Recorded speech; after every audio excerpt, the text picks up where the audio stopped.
lot of buzz around the state of Michigan here, more than I can ever remember for a Michigan State game. First top 10 matchup since 1964. It's only Wednesday, but it feels like we should be getting closer to kickoff here. It's crawling by, but I'm excited for Saturday.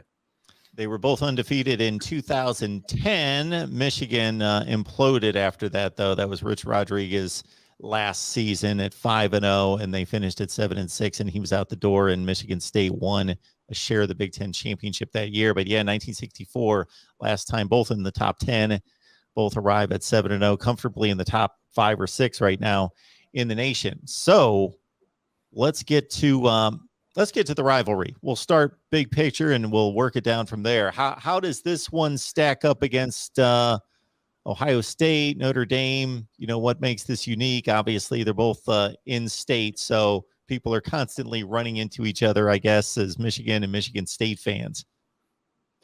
Yeah, it's interesting, you know, being around Michigan where there's 3 big rivals, and I know they don't play Notre Dame this year, but that, you know, and even Desmond Howard has said it's kind of been number 2 a lot of the years. You know, maybe that's taken a little bit of a step back over the last decade and a half, just because, you know, Notre Dame was a little down, Michigan was a little down. But I mean, you look back at some of those matchups; those were top 5, top 10, you know, almost year in, year out at times. So that's really up there. But Michigan State this season obviously is number 2. I don't know if I'd put it as a close number 2, but I mean, there's just something about when you're in a division that's this competitive that you're going to go down the stretch and play some of these games where, you know, you could argue, oh, this is the turning point. This is one of the bigger games on the schedule. This is one of them. You know, when Wisconsin's really good and you're playing a crossover game against them, it's that way. When it's Penn State, it's that way. But this is just even more heightened because, as you said, it's an in-state rival. John U. Bacon, who's a famous New York Times bestselling author who has written a bunch of books about college football, I think put it perfectly when he said the Michigan State rivalry, there's a lot of respect between the fans because these are coworkers, these are neighbors, these are people in your own family, potentially in your own home. Not as much respect between the players. You've seen a lot of the dirtiness. You've seen, you know, Will Golston throwing a punch at Taylor Lewan.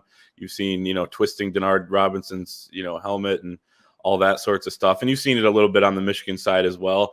And then you compare that to the Ohio State rivalry where there's really no respect between the fan bases, the people of Michigan and the people of Ohio. But there's more respect between the programs and the players on the field. A lot of them were recruited similarly,